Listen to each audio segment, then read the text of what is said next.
Okay, நாம் மத்தேயு 18ஆம் அதிகாரத்துக்கு வருவோம். மத்தேயு 18ஆம் அதிகாரம்.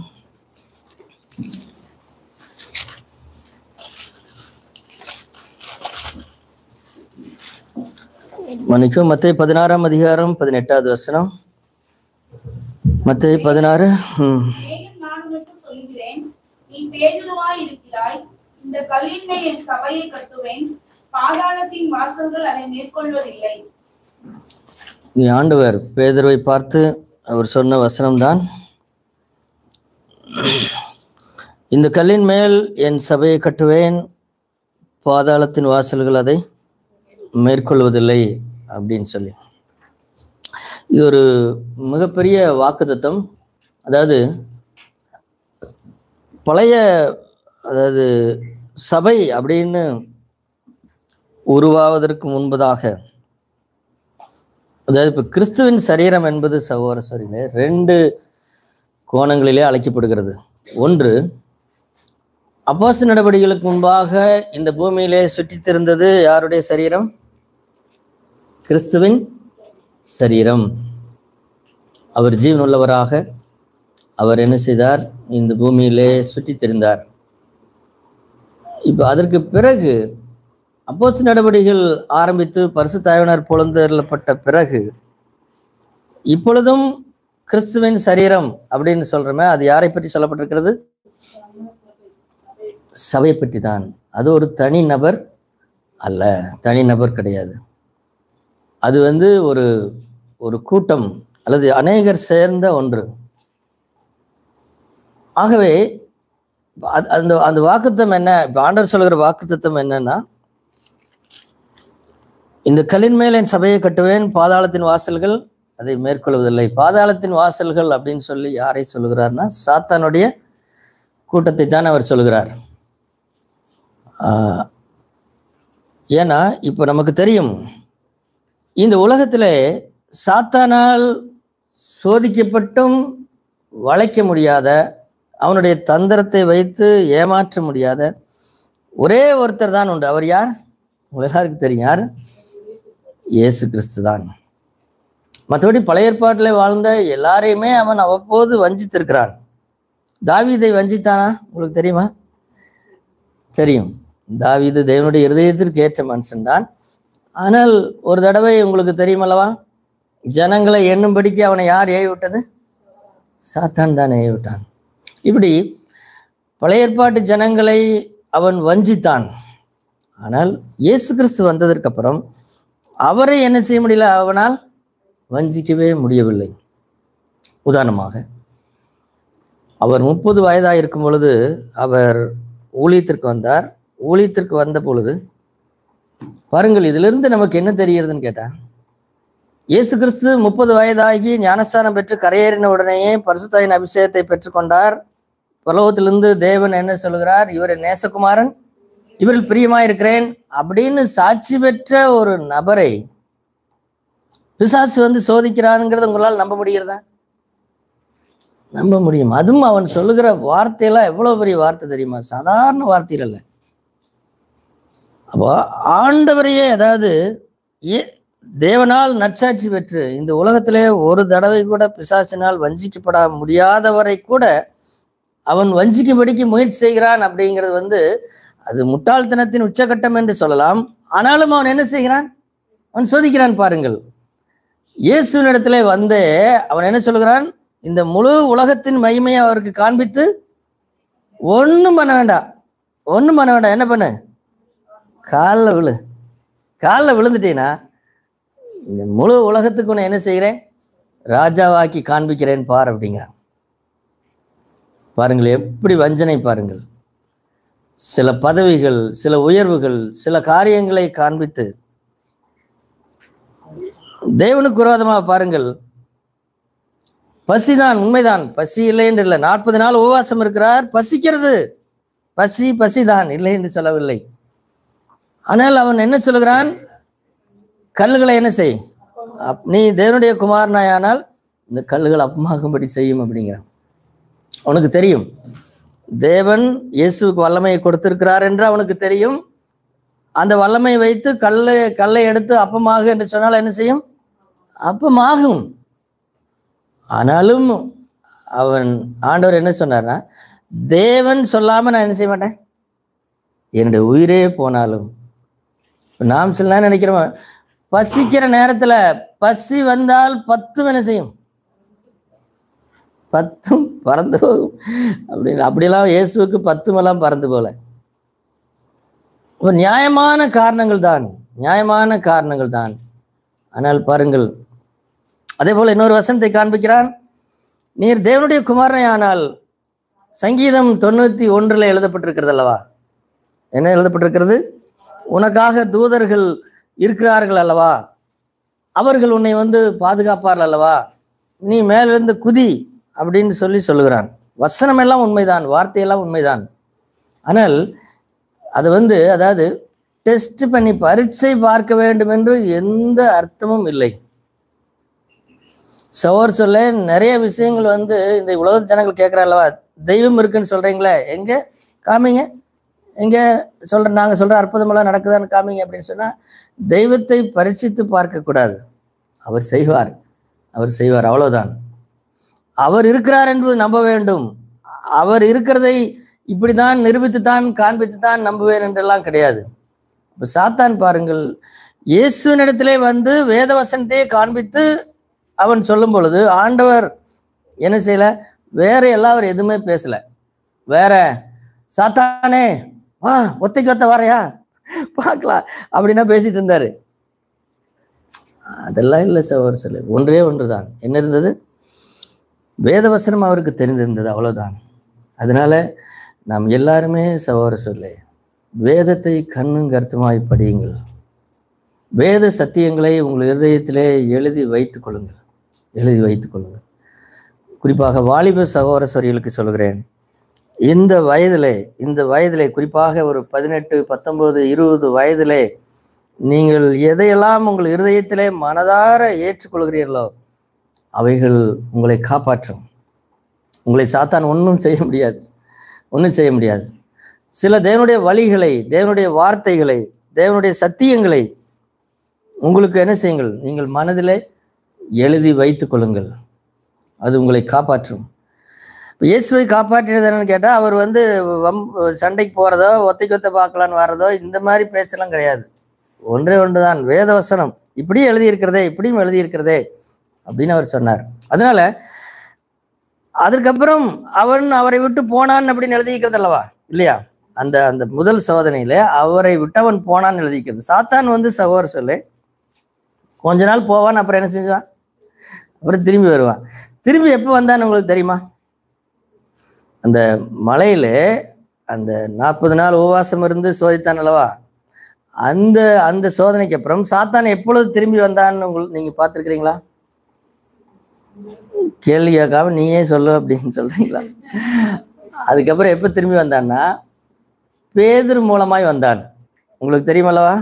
ஆண்டவர் தான், அதாவது அவர் சொல்றது இந்த உலகத்துக்கே ரட்சிப்பை கொடுக்க போகிற மிகப்பெரிய ஊழியத்தை சொல்லி கொண்டிருக்கிறார். என்ன சொல்லி கொண்டிருக்கிறார்? மனுஷகுமாரன் எருசலேமுக்கு போவார், அங்கே பாவிகளின் கையில் ஒப்பு கொடுக்கப்படுவார், அவரை அவர்கள் சித்திரவதை பண்ணி அவர்களை கொலை செய்வார்கள், ஆனாலும் 3ஆம் நாளில் உயிர் தெழுந்திருப்பார் அப்படின்னு சொல்லி கொண்டிருக்கும் பொழுது, இப்ப யார் என்ன சொல்லுகிறது?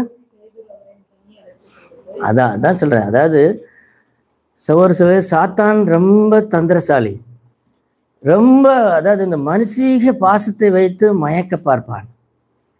இப்ப நம்முடைய அப்பா அம்மா அல்லது மனைவி பிள்ளைகள் அல்லது இப்ப நிறைய பேர் இப்படி தங்கம் உனக்காக நான் நினைச்சது, உன்னை தாம இருந்து பெற்று வளர்த்த, இன்னைக்கு நீ கிறிஸ்தவனாகிறன்னு சொல்றியா அப்படிங்கிறது, அல்லது ஐயோ நீ வாழ்ந்த வாழ்க்கைக்கு நீ இவ்வளவு கஷ்டப்படணுமா, என்ன செய்யறது? அதாவது இந்த மனுஷீக பாசம் என்பது சகோதர சொல்ல சாத்தானுடைய ஒரு மிகப்பெரிய ஒரு ஆயுதம்.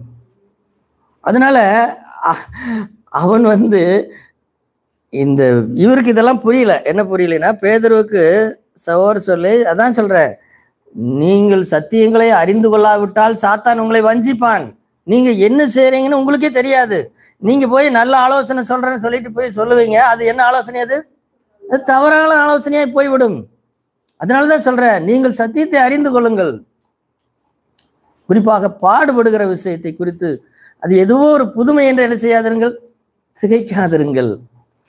அப்போ பேதுருவுக்கு வந்து என்னன்னு கேட்டா, இயேசுவை கொலை செய்யறதா? அவர் ஒரு மகான். அவர் எருசலேமுக்கு போனா அங்க ஒரு ஆசிரமம் கட்டி அவர் உட்கார வச்சு நாங்கெல்லாம் அவருக்கு என்ன செய்வோம், நாங்கெல்லாம் அவருக்கு சீடர்களா இருப்போம், எங்க ஆசிரமம் எருசலேமிலே பெருசா இருக்கும் அப்படின்னு நினைச்சுக்கிட்டு இருந்தாரோ என்னமே தெரியல.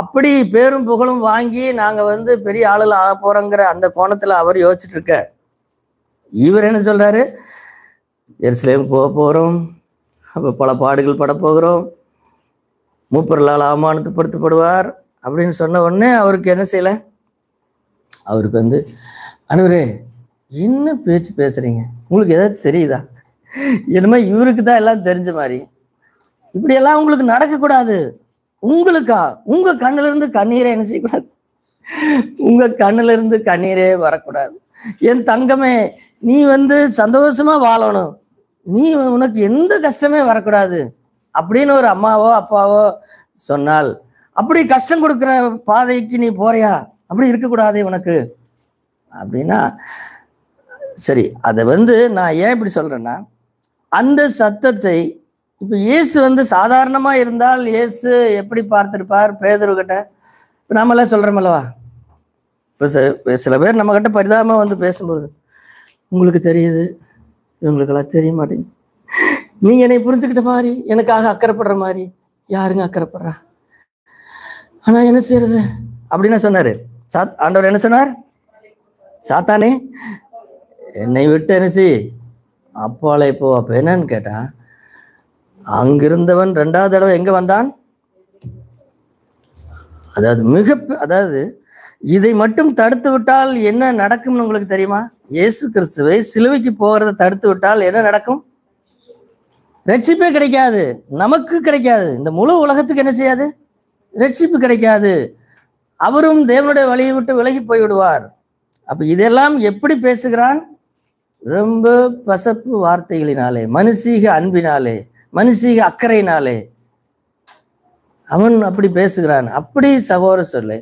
ஆனால் ஆண்டவர் என்ன செய்யல, இதெல்லாம் அவருக்கு இதெல்லாம் தெரியும். இல்லை, எனக்காக நீங்க தயவு செய்து அழ வேண்டாம், ஆண்டவர் எனக்கு உதவி செய்வார். நீங்க எப்ப சொல்லிக்கிறீங்களா, உங்களுக்காக யாராவது கண்ணீர் விட்டு அழுதாங்கன்னா, எனக்காக அழாதீங்க, எனக்காக எதுக்கு அழுகிறீங்க, நான் தேவனின் சித்தமான பாதையிலே நான் போகிறேன், எனக்கு மகிமை உண்டு, நீங்க எனக்காக அழ வேண்டாம் அப்படின்னு சொல்றேமா? எனக்காக அழுகிற ஒருத்தராவது எனக்கு இருக்கிறாங்க. அப்படி எங்க அம்மா என்னையே நினைச்சுக்கிட்டு இருக்கு, எனக்காக எங்க அம்மா அழுதுட்டே இருக்கு. உங்க அம்மாட்ட சொல்லுங்க, எனக்காக அழாதம்மா, நான் நல்லா இருக்கிறேன் அப்படின்னு சொல்லு. இல்லை, சில நேரங்கள்ல சகோதர சொல்லு, சபையிலே கூட நம்முடைய சார்பாய் பேசுகிறவர்களோடு கூட சேர்ந்து கொள்வது ரொம்ப எளிது. இந்த சிலரோடு ஏன் நாம் ஒட்டி கொள்கிறோம், ஏன்னா அவங்க எப்பவுமே கட்டி பிடிச்சுக்கிறாங்க, எப்பவுமே தடவி கொடுக்குறாங்க. ஏன் இன்னொரு சகோதரியோட சேர்றது கிடையாது? அவங்க எப்ப பார்த்தாலும் சத்தியத்தை பேசுறாங்க. இல்லை அப்படி இல்லை. எனவே இப்ப என்னன்னு கேட்ட மொத்த கருத்துல, இயேசுவை சாத்தான் வளைக்க முடிந்ததா? வளைக்க முடியவில்லை. இப்ப என்னன்னு கேட்டா, அடுத்தது அவர் இப்ப வெற்றி என்ன, அடுத்தது என்னன்னு கேட்டா, வெற்றி எப்படி வருகிறது? இப்ப அவர் கட்டுகிற சபையிலே நான் இருந்தால், அவருடைய வழியிலே நான் இருந்தால், இயேசு சாத்தானை ஜெயித்தது போல நான் ஜெயிக்க முடியுமா இல்லையா? நிச்சயம் முடியும், நிச்சயம் முடியும். அதனாலதான் சகோதர சொல்ல, அது ஆண்டவர் எப்படி வைத்திருக்கிறார்னு கேட்டா, தனியாக அல்ல, சபையாக. அதனால இப்போ சாத்தானை நான் ஜெயிக்க வேண்டும் என்று சொன்னால், நான் தனியாக அல்ல, தனிப்பட்ட சோதனைகளும் உண்டு, இருந்தாலும் எனக்கு நான் பலமுள்ளவனாக, நான் ஞானமுள்ளவனாக, நான் பலசாலியாக இருக்க வேண்டும் என்று சொன்னால், நான் சபையில் என்ன செய்யணும்? சபையில் இருக்க வேண்டும். அதனாலதான் குடும்பமாக இருந்தாலும் சரி, சபையாக இருந்தாலும் சரி, சகோதர சொல்ல, அந்த ஒரு மனம் என்பது ரொம்ப ரொம்ப முக்கியம். இப்போ ஏவாளை ஏன் வஞ்சித்தான்? ஏவாளுக்கு கிடைத்த கெட்ட பெயரை பாருங்கள். இன்றைக்கு வரைக்கும் ஒரு விஷயத்தை பெண்கள் செய்யக்கூடாது, அது எதனால வந்தது உங்களுக்கு தெரியுமா? இன்றைக்கு வரைக்கும் செய்யக்கூடாது என்று வேதத்திலே சொல்லப்பட்டிருக்கிறது என்ன? பெண்கள் மற்றவர்களுக்கு போதிக்கக்கூடாது. அதாவது புருஷர்களுக்கு என்ன செய்யக்கூடாது? போதிக்கக்கூடாது. ஒரு சபைக்கா, அதாவது மற்ற எத்தனையோ ஊழியங்களை செய்யலாம், ஆனால் இதை செய்யக்கூடாது. அந்த வசனத்தை பாருங்கள். தீமோத்தேயுக்கு எழுதின 1 தீமோத்தேயு என்று நினைக்கிறேன். 1 தீமோத்தேயு 2ஆம் அதிகாரம் 12ஆம் வசனத்தை படிங்க.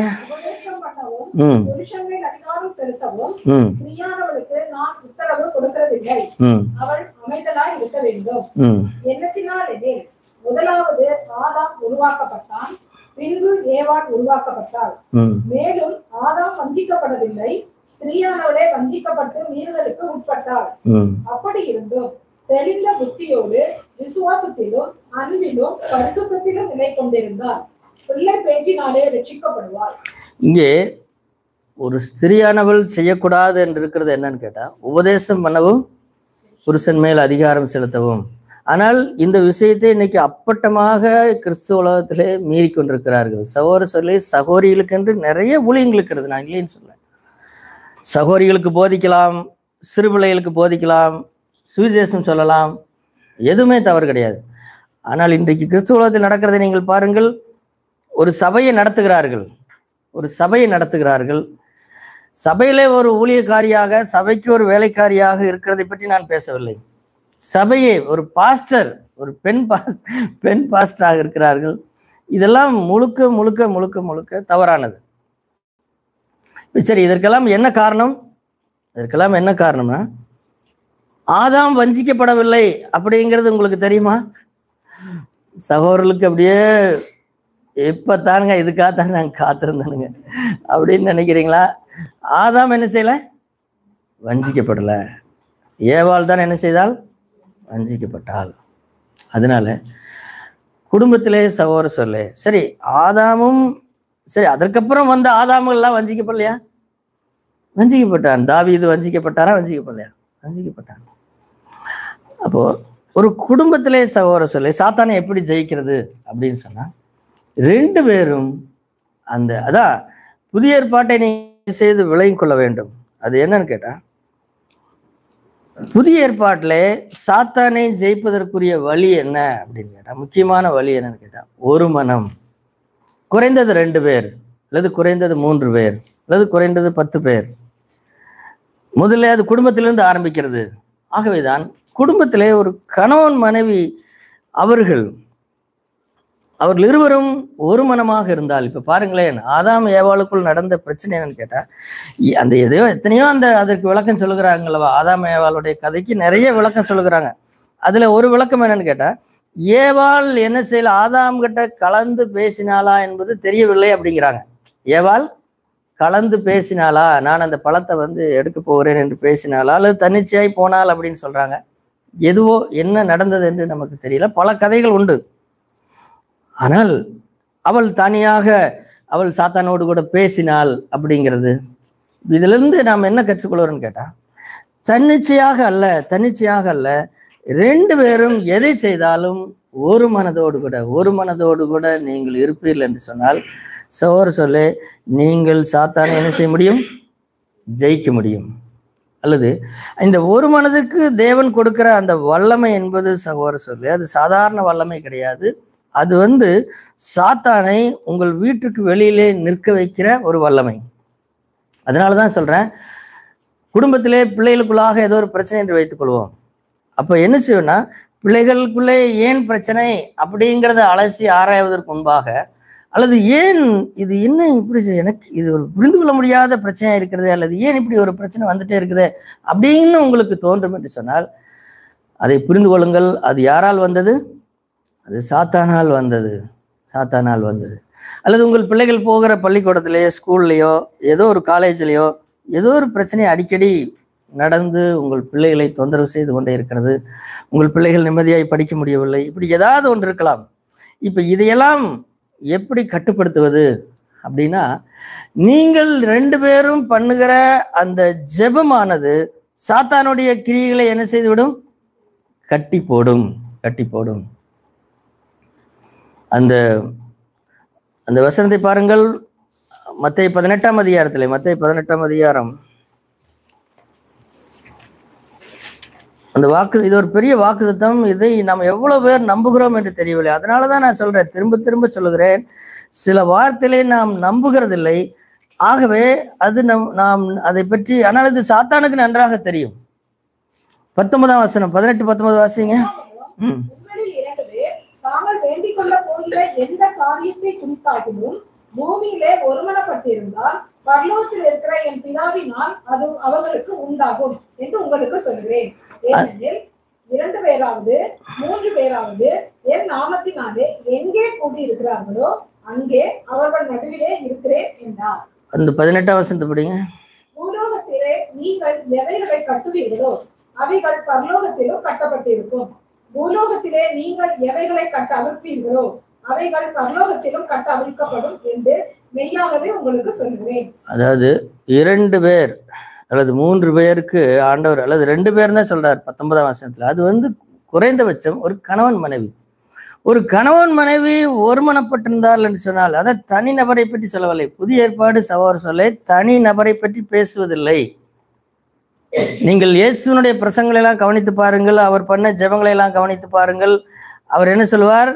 நாங்கள், எங்கள் அப்படின்னு தானே ஆரம்பிப்பார். அந்த ஜெபத்தை எல்லாம் பாருங்கள். எங்கள், அந்த மலை பரலோக ஜெபத்தை பாருங்கள், பரலோகத்தில் இருக்கிற எங்கள் பிதாவே அப்படின்னு தான் சொல்லுவார். அப்போ புதிய ஏற்பாடே எப்படின்னு கேட்டால், அது 2 பேர், அது பிதா, குமாரன், பரிசுத்த ஆவியானவர் அப்படிங்கிற அந்த ஒற்றுமையிலிருந்து தான் இந்த புதிய ஏற்பாடே துவங்குகிறது.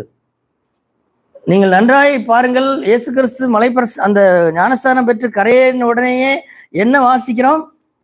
பரலோகத்திலிருந்து என்ன செய்கிறது? பரிசுத்த ஆவியானவர் இறங்குகிறார்.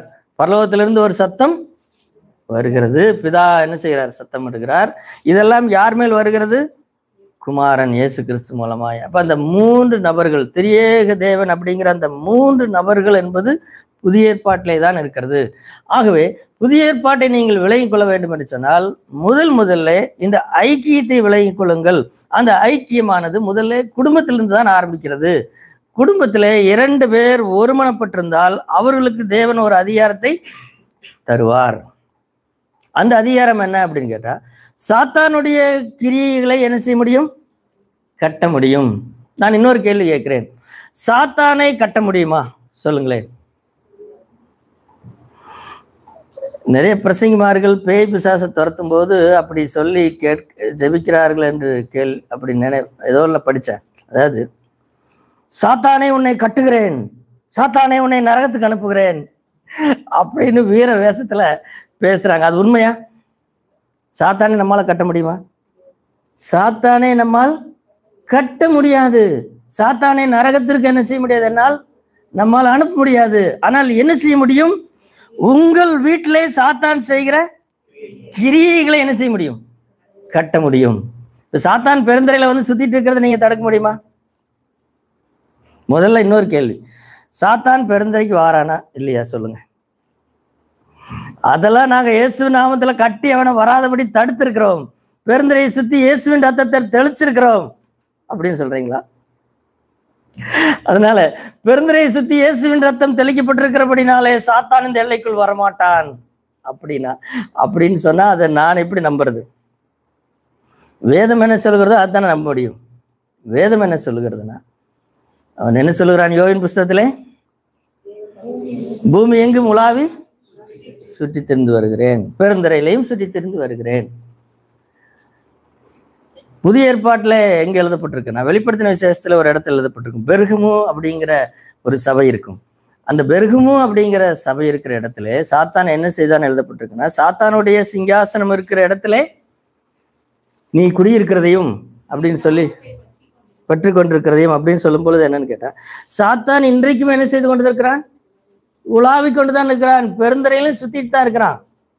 இந்த வீட்டுக்கு வெளியில பிசாசு இல்லைன்னு நீங்க நினைக்கிறீங்களா? இருக்கிறான்.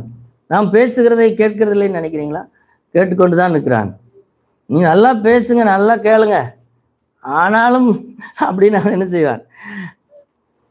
ஆகவே அருமையான சகோதரர் சொல்லு, சாத்தானை கட்ட முடியாது, சாத்தானுடைய கிரியைகளை கட்ட முடியும். சாத்தான் இந்த முழு உலகத்தையும் வஞ்சித்து கொண்டிருக்கிறான். ஆனால் தேவனுடைய பிள்ளைகளை என்ன செய்ய முடியாது? வஞ்சிக்க முடியாது. முழு உலகத்தையும் தந்திரத்தினாலே. ஒரு வெளிப்படுத்தின விசேஷத்திலே ஒரு வசனம் எழுதியிருக்கு சகோதரர்களே, அது ஒரு சோகமான வசனம். அது என்னன்னா, உலகம் அனைத்தையும் மோசம் போக்குகிற பிசாசானவன் எப்படி எழுதிக்கு பாருங்கள். மோசம் போக்குறது என்ன கேட்டா, நம்ப வச்சு கழுத்து இருக்கிற மாதிரி. இத்தனை நாளா இவன் சொன்னதை கேட்டுக்கிட்டு இருந்தமே, இப்ப இப்ப நரகத்துக்கு போறவெல்லாம் என்ன நினைப்பாங்க? இத்தனை நாளா இவன் சொன்னது சரி சரி நம்பிட்டு இருந்தமே அப்படின்னு அவங்க நினைப்பாங்களா இல்லையா? அந்த மாதிரி சகோதரர் சொல்லு. இப்போ சாத்தானுடைய கிரியைகளை, அவனுடைய கிரியைகளை நம்முடைய வீட்டிலே, நம்முடைய பிள்ளைகள் மத்தியிலே அவன் செய்யற கிரியைகளை நீங்கள் ஒருமனப்பட்டிருந்தால் என்ன செய்ய முடியும்? கட்ட முடியும். அல்லது ஒருமனப்பட்டிருந்தால் உங்களுக்கு விசேஷித்த ஞானத்தை தேவன் கொடுப்பார். அது கணவனுக்காகவும் மனைவிக்கானாலும் சரி. அதனாலதான் சொல்ற, குடும்பம் என்று சொன்னால் அதுக்கு 2 பேர் மூப்பர்கள். புருஷர்களே புரிந்து கொள்ளுங்கள், குடும்பத்துக்கு எத்தனை பேர் மூப்பர்கள்? 2 பேர். நான் தான் தலை, என் மனைவி யாரு? வால் அப்படின்னு நீங்க இது வரைக்கும் நினைச்சிட்டு இருந்தீங்கன்னா தயவு செய்து இன்றைக்கு என்ன செய்யுங்க. அதே மாதிரி மனைவிகள் என்ன செய்யக்கூடாது. இன்னைக்கு தான் எனக்கு தெரிஞ்சது, நான் யார் இல்லை, நான் வால் இல்லை, நானும் தலை தான் அப்படின்னு என்ன செய்யாதுங்க. 2 தலைகள். உண்மைதான் சொல்லு, 2 தலைகள். ஆனால் இந்த 2 தலைகள் நானா நீயான்னு போட்டி போடுற கல்ல, அல்லது நான் தலை எனக்கு இத்தனை நாளா தலைன்னு தெரியல, நானும் தலைதான் அப்படின்னு பேசுறதுக்கும் அல்ல. 2 பேரும் எதற்காக அப்படின்னு கேட்டா, இந்த தேவனுடைய பிரமாணத்தை கட்டுப்படுத்துவது, அந்த கற்றுக் கொடுப்பதற்காக. ஒருவேளை புருஷனுக்கு ஒரு நேரத்தில் ஒன்று தெரியல, இல்லைங்க நம்ம ஜெபம் பண்ணுவோம், ஆண்டுடைய வழி என்னன்னு நம்ம தேடுவோம் அப்படின்னு ஒரு ஒரு ஒரு சாத்தான் இப்போ பாருங்கள், ஆதாம் நல்ல புருஷனா இருந்தா கையை பிடிச்சி இழுத்து, ஏமா உட்காரு, ஆண்டவர் தான் அதை சாப்பிடக்கூடாதுன்னு சொல்லியிருக்கிறாரா இல்லையா, நீ எதுக்கு போற, கம்முன்னு இரு அப்படின்னு பிடிச்சிக்கு கீழே தள்ளியாவது சகோதரர் சொல்லி. சில நேரங்களில் குடும்பத்துல அதாவது சமாதானத்தை 2 விதமாய் உண்டு பண்ண முடியும். ஒன்று எப்படி பண்ண முடியும்? சத்தம் போடாமல் அமைதியா இருந்து சமாதானத்தை உண்டு பண்ண வேண்டும். சில நேரங்கள் என்ன செய்ய வேண்டும்? சத்தம் போட்டுத்தான் சமாதானத்தை உண்டு பண்ண வேண்டும். அப்ப என்னன்னு கேட்டா, இப்படி ஒருவருக்கொருவர் உதவி செய்யறதை விட்டு விட்டு என்ன செய்தாலும் கேட்டா, ஒருவர் குற்றப்படுத்துபவர்களாய் மாறிவிட்டார்கள். பாருங்க, ஆதாம் மனைவியை குற்றப்படுத்தினான், ஏவாள் சர்ப்பத்தை குற்றம் சாட்டினால். இதெல்லாம் எப்படி இருக்குது பாருங்க. மொத்த கருத்துல அவன் வந்த வேலை முடிஞ்சுன்னு கையை தட்டிட்டு அவன் போயிட்டான். ஆனா இனிமேல் நம்முடைய வீடுகளில் அப்படி இருக்கக்கூடாது. இனிமேல் நாம் இருவரும் ஒரு மனமாக இருந்து ஒரே பார்வையோடு கூட, ஒரே சிந்தையோடு கூட, மனைவியின் இடத்துல சில நேரத்தில் இப்ப சில ஆலோசனைகளை நான் ஆபிரகாமுடைய கதையிலிருந்து சிலதை படித்திருக்கிறேன். என்னன்னு கேட்டா, ஒரு தடவை ஆண்டவர் சொன்னதை விட்டு ஆபிரகாம் என்ன செய்வார்னு கேட்டா, சாராளுக்கு செவி கொடுத்துன்னு எழுதியிருக்கு. செவி கொடுத்து தானே என்ன பண்ணாரு? 2வது கல்யாணம், ஆகார கல்யாணம் பண்ணாரு. அது தப்பு. ஆனால் அதே ஆண்டவர் என்ன சொல்லுகிறார்? 2-3 அதிகாரம் கழித்து, சாரால் சொல்வது எல்லாவற்றையும் கேள் அப்படின்னு சொல்றாரா இல்லையா? ஏன்னு சொன்னா, ஆகார நீ பண்ணதே தப்பு, இப்ப அந்த பையனையும் அதையும் இங்க வச்சுக்கிட்டு இருந்தேன்னு சொன்னா இந்த பையன் ஒழுங்கா வளர முடியாது, அதனால அனுப்பிவிடுன்னு சொன்னது சாரால் சொல்றது சரி, அவளோட பேச்ச கேள் அப்படிங்கிறாரு. ஒரு தடவை ஏன் கேட்ட அப்படிங்கிறாரு. இந்த ஞானத்தை புரிந்து கொள்ளுங்கள், தெய்வீக ஞானத்தை புரிந்து கொண்டு நாம் ஒருவருக்கொருவர் ஒற்றுமையாய் தேவனுக்காக நில்லுங்கள் சகோதரர் சொல்லி, தேவனுக்காக, தேவனுடைய வார்த்தைகளுக்காக நில்லுங்கள். அப்படி நீங்கள் ஒரு மனமாக இருந்தால் சாத்தானுடைய கிரியைகளை என்ன செய்ய முடியும்? கட்ட முடியும். தனி ஆளாக இல்லை, தனியாக நீங்க மேற்கொள்ளவே முடியாது. திரும்பவும் சொல்லுகிறேன், தனி ஆளாக இல்லை. புதிய உடன்படிக்கையில அப்படி இல்லை. அதே போலதான் சபை என்று வரும் பொழுதும் அதுதான், சபையாக உங்களை தேவன் அழைத்திருக்கிறார் என்று சொன்னால், சகோதரர்களே நீங்கள் எல்லாரும் ஒன்றை புரிந்து கொள்ளுங்கள், தனி நபராக அல்ல, சபையாக. கிறிஸ்துவின் சரீரத்தை எப்படி பிசாசு மேற்கொள்ள முடியவில்லையோ அதே போல சபையும் அவனால் என்ன செய்ய முடியாது? மேற்கொள்ள முடியாது. ஏனென்றால் சபையிலே தேவனுடைய ஞானம் இருக்கிறது, தேவனுடைய வழிகள் இருக்கிறது. அந்த வழிகளுக்கு கீழ்ப்படிந்து நான் சபையோடு கூட இருந்தால் நான் பத்திரமா இருப்பேன். சகோதர ஐக்கியத்திலே நான் இருந்தால் பத்திரமா இருப்பேன். ஆனால் சபைக்குள்ளே இருந்து கொண்டு நான் ரெண்டு மைண்டாக நான் வேற ஏதோ சிந்தையோடு கூட இருந்தால் சகோதர சொல்ல உங்களுக்கு ஆபத்து காத்திருக்கிறது. ஆனால் எனக்கு ஒண்ணுமே தெரியாதுங்க, ஆனா நான் சபைக்கும் சகோதரர்களுக்கும் கீழ்ப்படிஞ்சிருக்கிறேன் அப்படின்னு நீங்க இருந்து பாருங்க, நீங்க பத்திரமா இருப்பீங்க. சாத்தான் உங்களையோ உங்களுடைய குடும்பத்தின் பிள்ளைகளையோ வஞ்சிக்க முடியாது. நான் பார்த்திருக்கிறேன் சகோதர சொல்ல. பெரிய படிப்பு கிடையாது, பெரிய ஞானம் கிடையாது. ஆனா இந்த சகோதரன் அவருடைய குடும்பம் எல்லாம் எப்படிப்பட்டதுன்னு கேட்டா, அவர்கள் இன்றைக்கு வரைக்கும் பத்திரமா இருக்கிறாங்க. அவருடைய பிள்ளைகளுக்கும் நல்லது நடந்திருக்குது. அதனால ஒரு வசனத்தை உங்களுக்கு காண்பிக்கிறேன். ரோமர் 12ஆம் அதிகாரத்துல சகோதரர்கள் சகோதரிகள் எல்லாருமே அதை எடுத்துக்கொள்ளுங்கள். ரோமர் 12ஆம் அதிகாரம் சபை என்றால் என்ன அப்படிங்கிறதை குறித்து உங்களுக்கு ஒன்றை காண்பிக்கிறேன். 3ஆம் வசனம், ரோமர் 12:3. எனக்கு அருளப்பட்ட கிருபையினாலே நான் சொல்லுகிறதாவது, உங்களில் எவனானாலும் தன்னை குறித்து என்ன வேண்டியதற்கு மிஞ்சி எண்ணாமல் அவனவனுக்கு தேவன் பகிர்ந்த விசுவாச அளவின்படியே தெளிந்த எண்ணம் உள்ளவனாய் எண்ண வேண்டும். ஏனெனில் நமக்கு ஒரே சரீரத்தில் அநேக அவயவங்கள் இருந்தும் எல்லா அவயவங்களுக்கும் ஒரே தொழில் விடாதது போல அநேகராகிய நாமும் கிறிஸ்துவுக்குள் ஒரே சரீரமாய் இருக்க ஒருவருக்கொருவர் அவயவமாய் இருக்கிறோம். சகோதரிகளே, இன்றைக்கு ஒன்றை புரிந்து கொள்ளுங்கள். நம்ம சபைக்கு வந்தாலும் கூட நான் ஒரு தனி திறமை வாய்ந்த மனிதன் அப்படிங்கிற ஒரு ஒரு ஒரு ஒரு ஒரு நினைப்பிலேயே நம்ம இருக்க முடியும். இல்லை, அதையெல்லாம் இன்னைக்கோட விட்டுருங்க.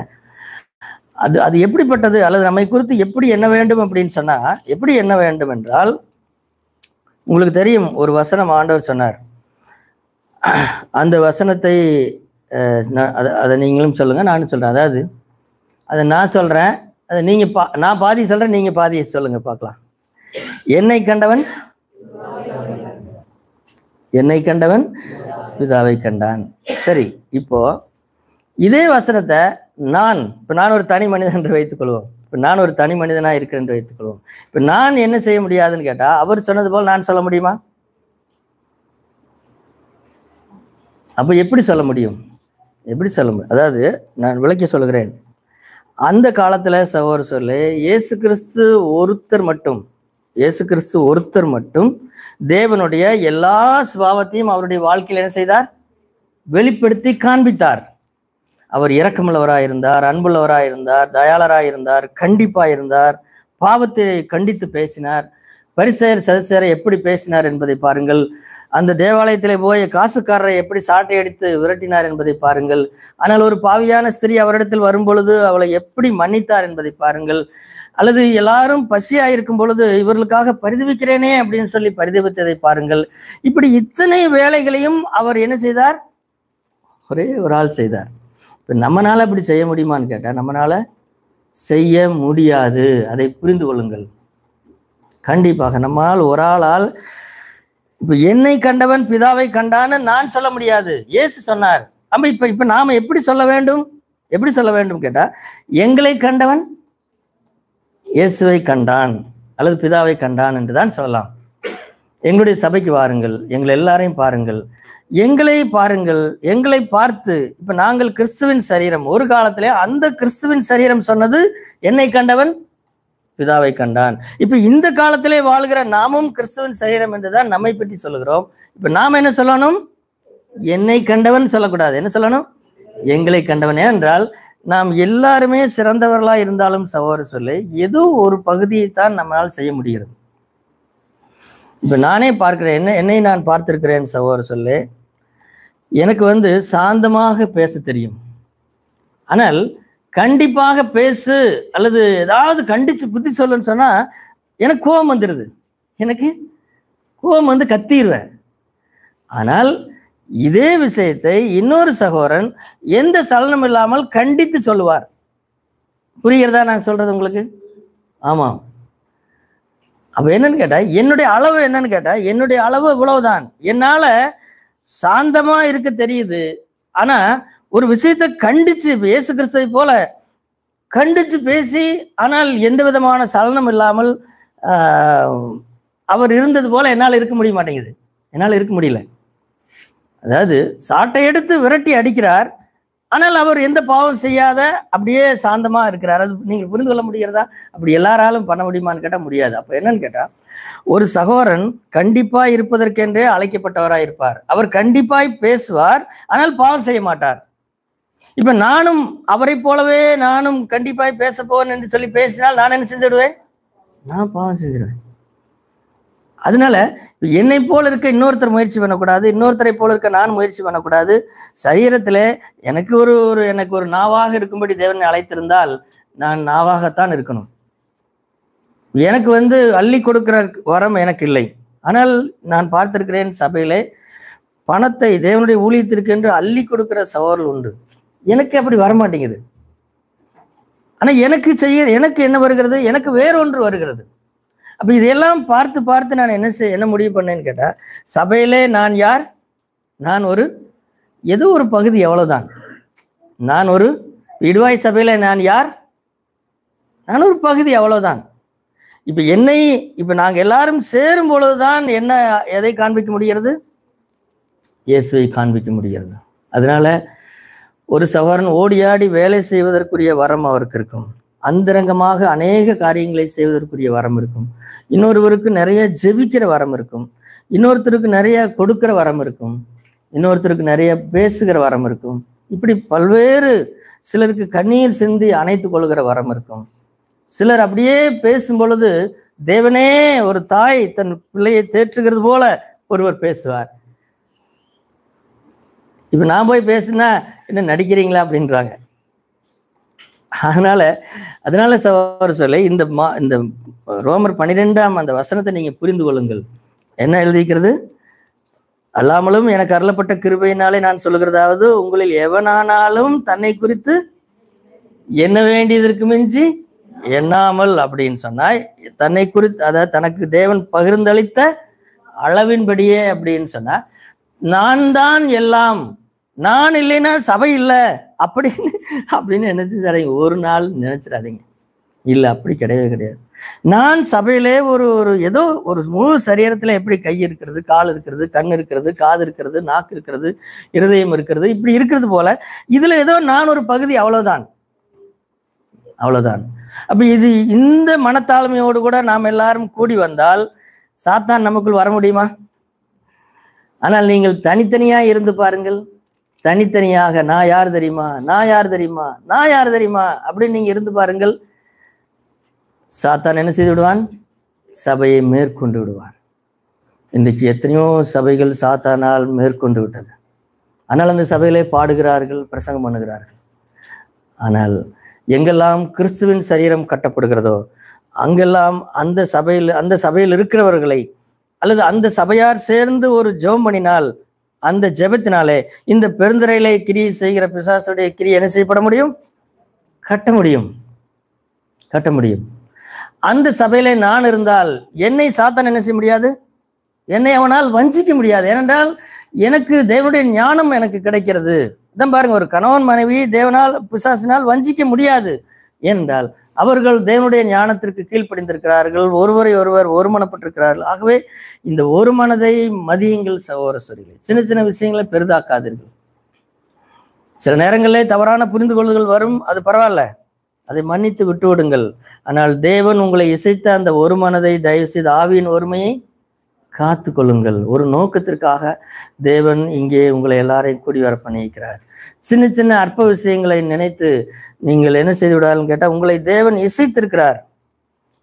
அது வித்தியாசமா இருக்கும். ஒரு நேரத்திலே நான் ஒன்றை செய்திருப்பேன், புகழ் இன்னொரு சகோதரனுக்கு போகும். ஆனால் அதை கண்டு என்ன செய்யக்கூடாது? ஒரு சரீரம், ஒரு அவயம் மகிமைப்பட்டால் இன்னொரு அவயம் என்ன செய்யப்படும்? மகிமைப்படும். இப்ப நீங்களே சொல்லுங்களேன், பெருந்திரையில ஒரு சகோதரனுக்கு திடீர்னு கைகால் அல்லது ஏதோ ஒரு முடியலைன்னு வச்சுங்களேன், உங்களுக்கோ நான் எதுவும் ஆகலை. இப்போ நீங்கள் அவருக்கு ஒரு ரொட்டி வாங்கிட்டு போய், பிரதர் என்ன பண்ணுறது பேர், பயப்படாதீங்க, கர்த்தர் உங்களுக்கு உதவி செய்வார் அப்படின்னு சொல்கிறது ஈஸி இல்லையா? ஈஸி, ரொம்ப ஈஸி. நீங்கள் கண்ணீர் விட்டு கூட ஜெபம் பண்ணிட்டு வரலாம். ஆனால் இன்னொரு சகோதரனுக்கு அவருக்கு ஒரு 2 லட்சம் ரூபாயில் ஒரு வேலை சம்பளம் கிடைச்சிருக்குன்னு வைத்துக்கொள்வோம். 2 லட்சம் ரூபாய் சம்பளம் கிடைச்சிருக்குது, அந்த வாரத்திலே ஒரு வீடு வாங்கிட்டாருன்னு வச்சுங்களேன். நீங்க அதை கேள்விப்படுறீங்க. இப்ப அவரை போய் சந்திக்க போகணும். அவருடைய மகனுக்கோ மகளுக்கோ பெரிய நல்ல ஒரு வாழ்க்கை துணை கிடைத்து விட்டது. இதெல்லாம் உங்களுக்கு நீங்க கேள்விப்படுறீங்க. இப்போ நீங்க என்ன இப்போ போய் அதே மாதிரி எதை மாதிரி போனேன், பிரதருக்கு உடம்பு சரியில்லையாமா, நான் போய் பார்த்துட்டு வரேன், அவருக்கு ஒரு ஆறுதல் சொல்லிட்டு வரேன் அப்படின்னு போன மாதிரி, அப்படின்னு போய் வருத்தப்பட்ட மாதிரி இப்ப போய் பிரதர் பிரைஸ் லார்ட், உங்களுக்கு 2 லட்சம் ரூபாய் சம்பளமாமே, ரொம்ப சந்தோஷம். எனக்கு எவ்வளவு சம்பளம்? எனக்கு 10,000 தான் சம்பளம். ஆனா நான் எப்படி சந்தோஷப்படுகிறேன்? ஒரு சகோதரனுக்கு ஒரு உயர்வு கிடைத்து, நான் கதை சொல்ல நான் ஏதாவது கதை பேச நினைக்காதீங்க. 1 கொரிந்தியர் 12ஆம் அதிகாரத்தை அதை எடுத்து படித்து பாருங்கள். ஒரு அவயம் பாடுபட்டால் எல்லா அவயம் கூட பாடுபடும். ஒரு அவயம் அதான் பாடுபடும் போது அழுகிறவர்களோடு அழுகிறது ரொம்ப ஈஸி சகோதர சொல்ல, அது ஒன்றும் பெரிய கஷ்டம் இல்லை. ஆனால் சந்தோஷப்படுவதோடனே சந்தோஷப்படுவது ரொம்ப கஷ்டம். ஆனால் அதைத்தான் நாம் செய்ய வேண்டும். அதனால ஒரு அவயம் மகிமைப்படுகிறதா, நீங்களும் சேர்ந்து சந்தோஷப்படுங்கள். பிரதர், ஆண்டவர் பாருங்கள், கர்த்தர் உங்களுக்கு நன்மை செய்திருக்கிறார், சந்தோஷம் பேர், ரொம்ப சந்தோஷம் பேர் அப்படின்னு நம்முடைய சகோதரர்களுக்கு ஒன்று நடக்கும் பொழுது, ஒரு உயர்வு கிடைக்கும் பொழுது, அவங்க வாழ்க்கையில் ஒரு நன்மை நடக்கும் பொழுது, எனக்கும் அப்படி நடக்கல, நான் இன்னும் வண்டி வாங்குறதுக்கே எனக்கு காசு வர மாட்டேங்குது. ஆனால் இன்னொரு சகோதரர் என்ன செய்திருக்கிறார், 40 லட்சம் போட்டு கார் வாங்கிக்கிறார். அப்படின்னா அதை குறித்து சந்தோஷப்படுவோமா இல்லையா? அப்படிதான் சகோதரர்களே, இதுதான் கிறிஸ்துவின் சரீரம். இப்படி நீங்க இருந்துட்டீங்கன்னு சொன்னா சாத்தான் என்ன செய்ய முடியாது, உங்களை மேற்கொள்ள முடியாது. சாத்தான் மேற்கொள்ள முடியாது. கடைசியாக ஒரு வசனத்தை சொல்லி முடிக்கிறேன். ரோமர் கடைசி அதிகாரம் 16ஆம் அதிகாரம், ரோமர் 16ஆம் அதிகாரத்துல, ரோமர் 16ஆம் அதிகாரம் 20வது வசனத்தை படியுங்கள். சமாதானத்தின் தேவன் சீக்கிரமாய் சாத்தானை உங்கள் கால்களின் கீழே நசுக்கி போடுவார். நம்முடைய கர்த்தராகிய இயேசு கிறிஸ்துவின் கிருபை உங்களுடனே கூட இருப்பதாக. இங்கே பாருங்கள், இதெல்லாம் நம்ப முடியுதா சகோதர சொல்லே? என்னை வஞ்சித்தவன், என்னை ஏமாற்றினவன், என்னையும் என் குடும்பத்தையும் வஞ்சித்து என்னை அலைய விட்டவன், என்னை தேவனுக்கு விரோதமாய் பாவம் செய்து அவரை விட்டு என்னை பிரித்தவன், என் சகோதர சோதரை விட்டு என்னை பிரித்தவன், இப்போ அவன் எங்கிருக்கிறான்? என்னுடைய காலின் கீழே, என்னுடைய காலின் கீழே. இயேசு கிறிஸ்து சாத்தானை மிதித்தார் அப்படிங்கிறது அது நாம் ஏற்றுக்கொள்ள முடிகிறது, அதை நம்ப முடிகிறது. ஆனால் இந்த வசனத்தை நீங்க நம்ப முடிகிறதா? சாத்தானை நம்முடைய கால்களுக்கு கீழாக அவர் கொண்டு வருகிறது, உங்களால் கொண்டு வந்து என்ன செய்வார்? நசுக்கி போடுவார். இதெல்லாம் எப்படி நடக்கும்? இதெல்லாம் எப்படி நடக்கும்னா, இந்த ரோமர் 1ஆம் அதிகாரத்திலிருந்து நீங்கள் படித்து பார்த்தால், அந்த வரிசையின்படி உங்கள் வாழ்க்கை நடந்தால், நீங்கள் இப்படி கிறிஸ்துவின் சரீரத்திலே ஒன்றாயிருந்தால், கடைசியில் நடக்கும், உங்களை வஞ்சித்த, இப்ப எப்படி பாருங்கள், இயேசுனுடைய பாதத்திலே சாத்தான் வந்தானா இல்லையா? வந்தான். அதே போல கிறிஸ்துவின் சரீரம், பெருந்திரை கிறிஸ்துவ ஐக்கிய சபையின் கால்களுக்கு கீழாக யார் வர முடியும்? சாத்தானை என்ன செய்வார்? ஆண்டவர் நசுக்கி போடுவார், நசுக்கி போடுவார். அதான் பெரிய வாக்குத்தத்தம் நமக்கு. அதனால ஒன்றுக்கும் பயப்படாதிருங்கள் சகோதர சொல்லே. நாங்கள் ஒரு சிறு கூட்டம் என்று நாம் நினைக்க வேண்டாம். இல்லை, ஆண்டவருக்கு 3 பேர் போதும். ஒரு மனமாயிருக்கிற 10 பேர் போதும். ஒரு மனமாயிருக்கிற 5 பேர் போதும். அவர்களை குறித்து சாத்தான் என்ன செய்வான்? பயப்படுவான், பயப்படுவான். என்னுடைய கிரியைகளை கட்டுகிற கூட்டம் இங்கே பெருந்தரையில் இருக்கிறது என்று சொல்லி சாத்தானுக்கு தெரியணுமா, தெரியக்கூடாதா? அதை விட்டுட்டு அங்கே நம்ம கூடுறாங்க, அவங்க 10:30 மணிக்கு வருவாங்க, என்னமோ பண்றாங்க, சாப்பிட்டு அவங்க பாட்டுக்கு போயிடுவாங்க, அது எல்லாம் ஒரு பெரிய விஷயமே இல்லைங்க எனக்கு அப்படின்னு சொன்னா எப்படி இருக்கு? அப்படி சாத்தான் நம்மை பார்த்து சொல்றது பெருமையா இல்ல அது சிறுமையா? சொல்லுங்களேன். இல்ல, சாத்தான் நம்மை பார்த்து பயப்படணுமா இல்லையா? ஆனால் சகோதர சோதரிகளே, அப்படிதான் இருக்க வேண்டும். நாம் இப்படி இருந்தால் ஒரு குடும்பத்திலே, சபையிலே, 2 இடத்திலேயும் இந்த ஒரு மனதை காத்துக்கொள்ளுங்கள். தேவனுடைய வழிகளிலே நடக்க உங்களை ஒப்புக் கொடுங்கள். உங்களை குறித்து எண்ண வேண்டியதற்கு மிஞ்சி எண்ணாதிருங்கள். ஒரு மனைவியுடைய துணை இல்லாமல் நான் ஒரு நல்ல குடும்பத்தை கட்ட முடியாது. என்னுடைய கணவனுடைய ஞானம் இல்லாமல் தேவனுடைய ஒரு குடும்பத்தை கட்ட முடியாது அப்படிங்கிறதை குறித்து தாழ்மையாயிருங்கள். ஒரு கிறிஸ்துவின் சரியமான சபை கட்டப்பட வேண்டும் என்று சொன்னால், நான் ஒரு சிறிய அவயம்தான், என்னை விட எத்தனையோ சகோதரர்கள் எனக்கு வேண்டும், எனக்கு சகோதரர் இல்லாமல் வாழ முடியாது அப்படிங்கிற தாழ்மையோடு சபைக்கு நாம் தனிப்பட்ட நிலைமையிலே நாம் பூர்ணப்பட்டவர்கள் அல்ல சகோதரர்களே. அதை புரிந்து கொள்ளுங்கள் தயவு செய்து. நம்ம எல்லாரும் சேரும் பொழுதுதான் அந்த பலம் உண்டாகிறது. சாத்தான் என்ன செய்வான்? ஜெயிக்கப்படுவான். அவனுடைய தந்திரங்கள் ஜெயிக்கப்படும். என்ன அந்த தந்திரங்கள் சபையில் தான் ஆண்டவர் வெளிரங்கமாக்குகிறார். எங்கெல்லாம் ஒரு மனம் இருக்குதோ அங்கெல்லாம் சாத்தானுடைய தந்திரங்கள் வெளிரங்கமாக்கப்படும். இயேசு கிறிஸ்து பிதாவோடு கூட அப்படி ஒன்றாயிருந்தபடினால் தான் பிதா சாத்தான் அவரை சோதிக்கும் போதெல்லாம் அவருக்கு ஒரு வசனத்தை அனுப்பினாரா இல்லையா? சொல்லுங்களேன். ஆமாம், ஒவ்வொரு தடவை அனுப்பினார், வசனத்தை அனுப்பினார். பிதாவோடு கூட இயேசு அப்படி ஒன்றாயிருந்தார்.